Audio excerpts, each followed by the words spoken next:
আজকে বাংলাদেশে আওয়ামী ফ্যাসিবাদী এবং তাদের দোসর যারা তাদের উৎখাতের জন্য জমিয়তকে ভূমিকা পালন করতে হবে, নেতৃত্ব দিতে হবে।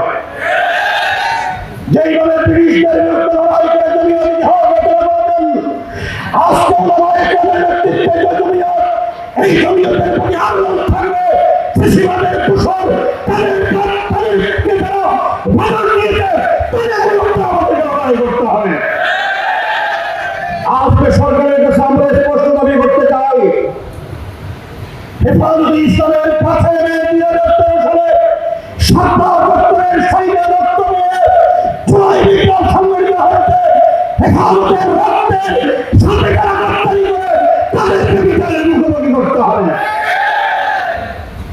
জুলাই বিপ্লবের দেশের ওলামায়ে কেরাম প্রদেশের ছাত্ররা 84 জন শাহাদাত বরণ করেছেন।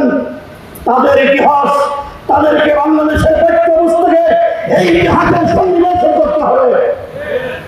আজকে আমরা দেখতে পাচ্ছি কোন শিক্ষা, প্রাইমারি শিক্ষায় গানের শিক্ষক নিয়োগ দেওয়ার সরকার সিদ্ধান্ত নিয়েছেন। পরিষ্কার ভাষায় ইন্টারিম গভর্নমেন্টকে বলতে চাই, বাংলাদেশের তৌহিদিরা আলেমরা রক্তের শিবিরে আপনারা বলে দিলেন, ইসলামের বিরুদ্ধে যে কোনো সিদ্ধান্ত গ্রহণ করার ক্ষেত্রে আলেমদের মতপক্ষে করলে হাসিনার সেই পরিণতি, আপনাদের সেই পরিণতি ভোগ করতে হবে। শেষ